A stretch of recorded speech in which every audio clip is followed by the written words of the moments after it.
इस वजह से जब भी मरहम पट्टी करती थी तो उसे सिस्टर कहा जाने लगा। तो धीरे धीरे परंपरा बन गई कि जो नर्स होती हैं सब उसको लोग सिस्टर कहने लगे। इसलिए देखिएगा हॉस्पिटल में जाइएगा ना तो सिस्टर कहेंगे लोग। अब तो सिस्टा हो गया है, तो नर्सा सब एकदम जालिम है सब। यहाँ पे मरीज चिल्लाता है तो कहता है कि अरे भाई सुई लगेगा तो क्या तुमको मजा आएगा।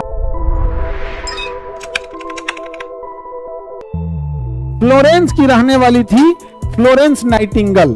यहाँ की एक महिला थी, रहने वाली थी, नाइटिंगेल नाम था उनका, फ्लोरेंस नाइटिंगेल। फ्लोरेंस नाइटिंगेल 1854 में के पास जो युद्ध छिड़ा था उस युद्ध का नाम था क्रीमिया युद्ध।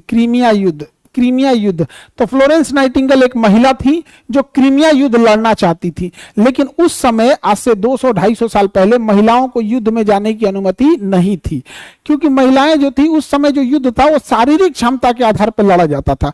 ताकत है तो लड़ेंगे। महिलाओं का जो बनावट होता है उनमें हीमोग्लोबिन कम होता है, तो शारीरिक श्रम, देखिए मेंटली तो काम कर सकते हैं। जैसे आज की लड़ाई शारीरिक लड़ाई नहीं रह गई, आज की लड़ाई टेक्टिकल हो गई है। आपके पास बढ़िया बंदूक है, दंडना दिए, बढ़िया हेलीकॉप्टर है, मार दिए, ड्रोन है, मार दिए, तो ये सब चीजें हो गई हैं। आज के समय ये सब चीजें क्या है, हो गई। लेकिन उस समय क्रीमिया युद्ध में फ्लोरेंस नाइटिंगेल को जाने नहीं दिया गया था, जिस वजह से फ्लोरेंस नाइटिंगेल बहुत दुखी थी। लेकिन उन्होंने अपने राजा से यह गुहार लगाई कि जो सैनिक युद्ध में घायल होकर आ रहे हैं हमें उन सैनिकों की सेवा करने दीजिए। तो इसकी अनुमति फ्लोरेंस नाइटिंगेल को मिल गई। और युद्ध में जो क्रीमिया युद्ध में जो सैनिक घायल हो जाते थे, किसी का हाथ कट गया है, किसी को भाला लग गया है, तलवार लग गया है, तो वो सैनिक जब दर्द से कराहते थे तो इनकी मरहम पट्टी करती थी फ्लोरेंस नाइटिंगेल। और इतना सेवा करती थी उनकी कि हमेशा अपने साथ एक लैंप लेके रहती थी कि रात बिरात कोई सैनिक बुलाएगा तुरंत दौड़ जाती थी लैंप लेके। इसलिए इन्हें लेडी विथ द लैंप कहा गया, लैंप वाली महिला, लेडी विथ द लैंप कहा गया। और सैनिक इन्हें प्यार से बहन कह के बुलाते थे। तो इटली के सारे सैनिक फ्लोरेंस नाइटिंगेल को प्यार से बहन कह के बुलाते थे, क्योंकि इन्होंने अपनी भाई की तरह सैनिकों की सेवा की थी। और उसके बाद सिस्टर, बहन को क्या बोला गया था अंग्रेजी में, सिस्टर।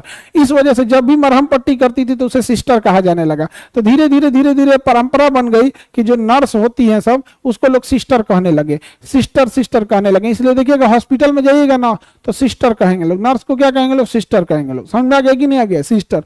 अब तो सिस्टा हो गया है, तो उसमें जेंट्स नर्स आ गया है, जेंट्स नर्स एकदम जालिम होता है सब एकदम। और सबने सिरिंज में दवाई भरेगा सब, उधर घूमिए सबने मार देगा सब। लड़की सब ना थोड़ी संवेदनशील होती हैं सब, साइड में सिरिंज भर के लाएंगे सब, थोड़ा सा कोई ज्यादा दिक्कत नहीं है, एकदम दर्द नहीं करेगा, यहाँ पे लगा होगा कि चल जाएगी सब यहाँ पे। और जो नर्स सिस्टा आया है सब, नर्सा एकदम आया सब, नर्स नहीं है सब, नर्सा है सब, नर्सा। इन नर्सा सब एकदम जालिम है सब। यहाँ पे मरीज चिल्लाता है तो कहता है कि अरे भाई सुई लगेगा तो क्या तुमको मजा आएगा, बर्दाश्त करो तो नहीं सब। एकदम समझिए नरसा है सब, नरसा घूम रहा है सब। जिस दिन अस्पताल में नरसा सबका बोलबाला बढ़ेगा ना, मरीज आधे ठीक रहेगा ना तो कहेगा ठीक है डॉक्टर साहब अब हम जा रहे हैं, आधे ठीक होके भाग जाएगा सब। क्योंकि पहले केवल नर्स होती थी सब, अब नरसा भर गया है सब। तो आगे बढ़ते हैं नरसा सब तो आधा मरीज के मुंह आ देगा सब। ऐसे कहीं प्लास्टर छोड़ाना रहेगा, धड़ाम से खींच के छोड़ा देगा सब। आगे बढ़ते हैं। Any problem? तो क्रीमिया युद्ध में भाग ली थी फ्लोरेंस नाइटिंगेल। फ्लोरेंस नाइटिंगेल को क्या कहा जाता है, लेडी विद द लैंप।